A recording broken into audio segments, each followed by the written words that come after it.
Today I'm going to be sharing with you guys my art tips, techniques, and approaches to drawing a female body in easy ways.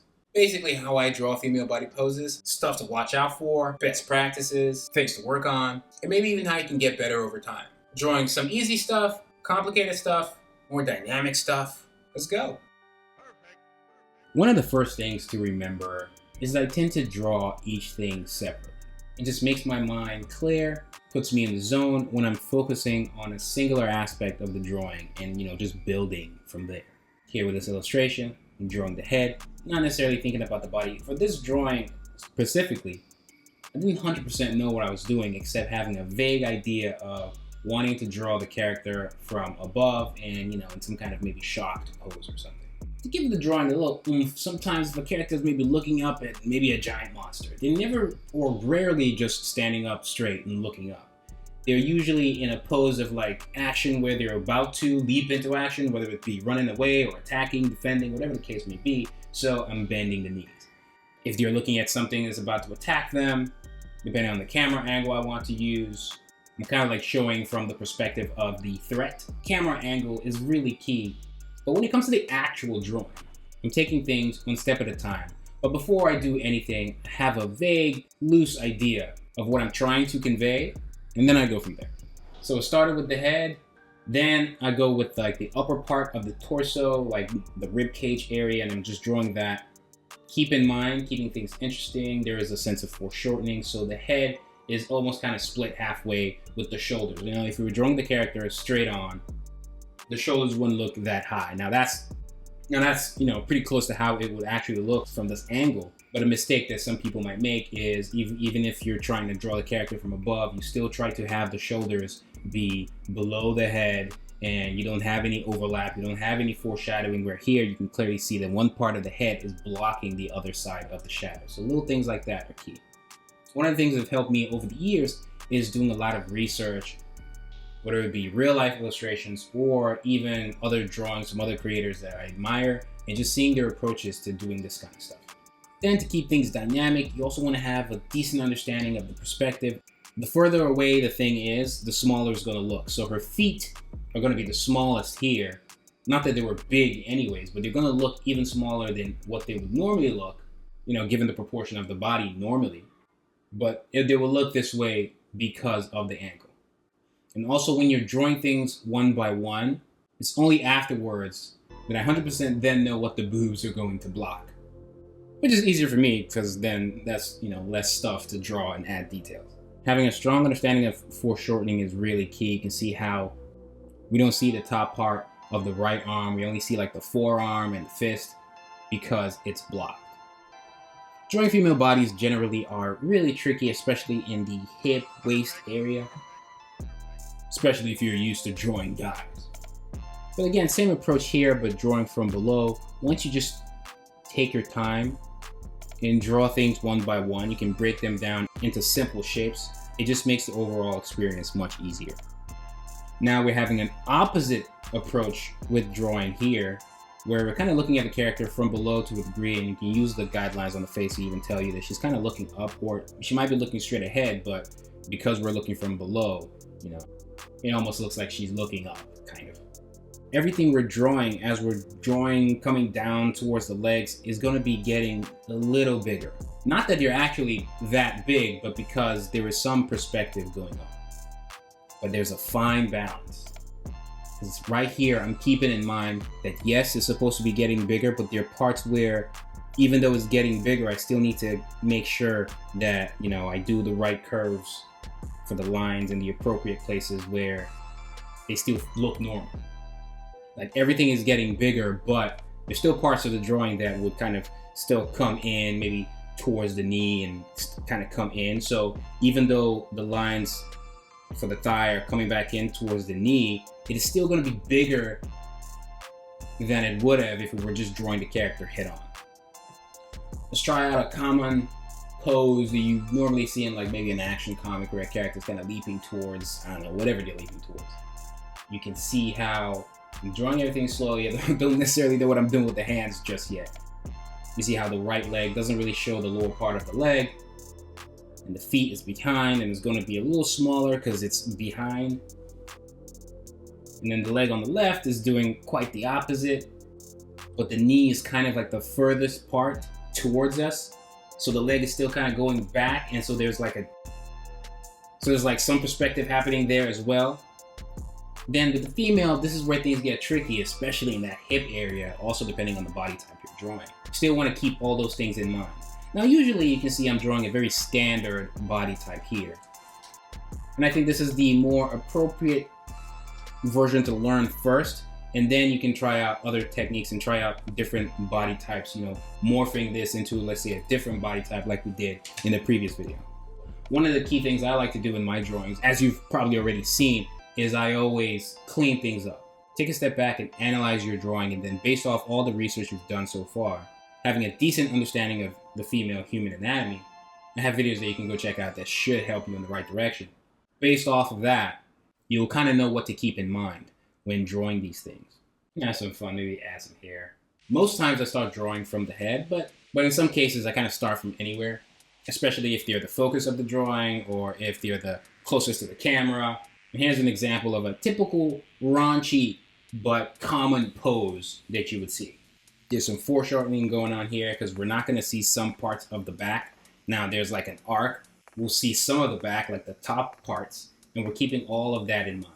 Kind of line in the middle to let us know where the spine is and then how we're going to connect the neck. But even when we're drawing the head, we might have maybe parts of the shoulder block some of it. And the head, it might not be 100% 90-degree angle. Might want to tilt the head a little bit. So here's another thing when I'm drawing. I like to look for, like, you know, the little things that just make it seem more natural, that bring the pose to life. So the things aren't stiff or rigid. And that comes from, again, an understanding of the human anatomy, where joints are, how things bend and how far they can bend. And how sometimes when you look at poses during your research, you should be able to see, you know, how different parts of the body are doing different things, even though it's just that one pose. And there'll be some poses where it doesn't even 100% matter whether it's a female or a male. Like, it'll be difficult to tell from that angle. And you just have to rely on other aspects of, you know, maybe the details of the character so people can actually tell, you know, once they know who the character is, and, you know, they'll fill in the blanks.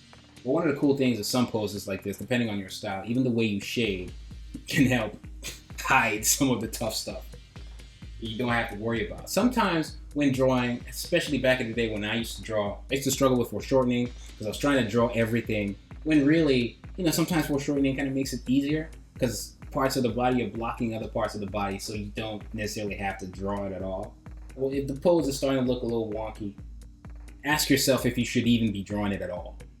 And again, that comes from reference, that comes from you looking at all these images that you like, that are dynamic and cool poses, and noticing like what's blocked and what isn't. See here with another pose, maybe a tennis player, no real reference here. We just see all parts of the body doing different things. So she's bending forward, so her body is not just like standing straight, like she's kind of hunched a little bit. We have the hand coming forward. We have some fingers doing their own thing as well. We don't see her forearm because it's kind of directly facing us. And to be honest, we kind of see the top of the forearm, which I'm probably going to erase a little bit because we shouldn't see that much of it. Looks a little weird. One thing that helps when I'm drawing the proportions is to kind of take a step back and find errors. That's key. And again, that comes from research and studying references, but also comes from experience. So one of the things I like to do sometimes, if I'm unsure maybe about the length of the character's arm, say if they were, maybe because the camera angle is a little difficult and maybe something looks off, I take a step back and imagine the arm was straight down. If the fist is a little below the waist, then I know I'm good. And again, that just comes from being able to take a step back and kind of move the body, kind of like a mannequin in this virtual well, not even virtual, but like this 3D space in your mind. And again, thinking layers. I first figure out the pose, and then after that, then I start to go into detail about maybe what she's wearing and whatever. There are some other common poses where, yes, the character is kind of slightly standing sideways, but giving more of that model look. Again, thinking in steps. I'm not even drawing the breasts yet at all. I'm not even touching that. I just want the chest, the neck, not necessarily looking sideways. Maybe her body is a little more sideways, not fully, but then her head is kind of facing us a little bit. And those little subtle touches help bring the pose to life. Then I figure out what the arm is going to be. I draw the leg that's closest to us before I even think about drawing the other one. Sometimes if I want a hand on the waist, I just figure out the positioning of the hand because I know where the shoulder is, where the hand begins, and I know where the actual fist is going to be at the waist. After that, then I connect the dots. You're going to pick a natural position based off of your research. So there's a lot of research. There's a lot of research, a lot of practice, all of that. And based off of that, because I know where it begins and I know where it ends, I can connect the dots. And after that, even though I have the other hand on the other side of the waist, we barely see any of it because of how she's positioned and because of how her hand is positioned. We don't have to draw it. You know, the old me would have tried to draw it and then it would have looked very, very awkward, right? It would look unnatural. Again, sometimes when the character is standing, in some cases, one leg is maybe eating more of the pressure than the other, so I have one bending. Again, a more natural pose, and this also comes from maybe looking at a lot of reference. You're drawing in heels. It's easy because the legs just kind of continue down with a slight tilt. And then depending on how high you want the heels, you just kind of connect dots and finish it once you know where the actual floor is. Similar thing again here. Let's start with the torso, the ribcage area. Then we add the head, and then we start adding everything else, step by step, so we barely even see her belly here, right? It just makes things easier. And then you add some details, add the hair. I don't even know what her hands are going to be doing just yet, but as you can see, making tweaks, adding the hands, step by step. Okay, that hair was a little crazy. Let's switch that up. Again, all these drawings you can see that can be broken down into simple shapes. And once you have a decent understanding of the human body, you know where all these things bend, how they move, their characteristics, you can break them down into simple shapes. And that helps a lot. Because once you cross that bridge, adding detail, that's almost the fun part. Like, know where all these things bend, the joints. Like, look at that hand on the waist. I used to struggle with that too. Find what you struggle with and tackle it head on. That would be my advice. That's one of the advice I can give you. Honestly, to draw anything, not necessarily just the female body or female body poses. Having that line to let us know how the spine works, because it usually kind of comes down and kind of goes in. Well, it depends on the body type of the character, but having something a little more standard here. We have the hips pop, but because of the camera angle, we're not going to necessarily see that much hips on both sides. We're only going to see it on one. And then you kind of just continue from there. You see, I draw and first make sure that the legs are all right, that they make sense, before I even worry about adding in a skirt. Over time, you'll be able to skip these steps. I don't always draw like this, but it's good to kind of start this way, especially when you're starting out. And then I start to add the rest of the body. For more specific stuff, drawing the basics, like I said, I have other videos that go into detail about that, and that should help you, digest some of the tips here a lot better. And remember what I was talking about, like the little things that help everything pop.